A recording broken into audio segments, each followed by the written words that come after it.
Au cours d'un tragique incident survenu le 10 février 2023, sur la route des 372 en Seine-et-Marne, Pierre Palmade a profondément bouleversé la vie d'une famille dans son ensemble. En effet, lors de la collision frontale entre sa Peugeot 3008 et une Renault Mégane, 3 individus ont été gravement blessés, outre l'humoriste lui-même. Les victimes comprennent un père d'âge mûr, qui était au volant au moment des faits, son jeune fils âgé de 6 ans, ainsi que sa belle-sœur de 27 ans. Malheureusement, le jeune fils de la famille, nommé Devrim, a été admis à l'hôpital Necker à Paris avec de multiples fractures de la mâchoire.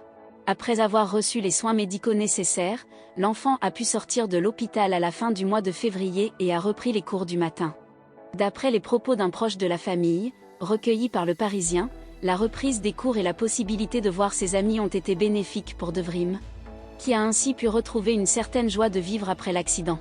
Toutefois, bien qu'il se sente à l'aise en compagnie de ses camarades de classe, l'enfant doit continuer à porter un corset qui couvre sa région lombaire jusqu'à la moitié de son crâne.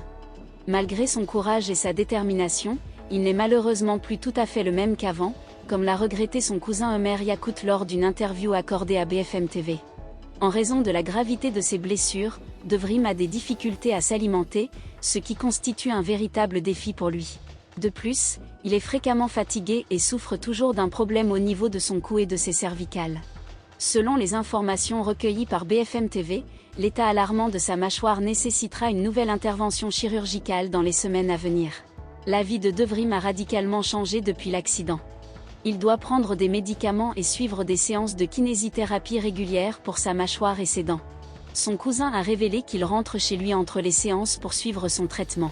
Selon l'oncle d'enfant, Ercan Yakout, lorsqu'il a rendu visite à son frère à l'hôpital et qu'il a vu l'état de Devrim, il était tellement choqué qu'il est resté immobile. Malgré les 7 interventions chirurgicales subies, le père de Devrim demeure hospitalisé à l'hôpital Beaujon à Clichy, car il n'a pas encore récupéré de ses blessures. Ercan Yakout a ajouté que le père de Devrim a également fondu en larmes lorsqu'il a vu son fils dans cet état, et que la douleur était si insupportable qu'il a dû empêcher le petit garçon de rester plus longtemps auprès de son père. Selon les informations rapportées par BFM TV, le conducteur de la Renault Mégane souffrirait de difficultés d'expression et de problèmes de mémoire à la suite de l'accident.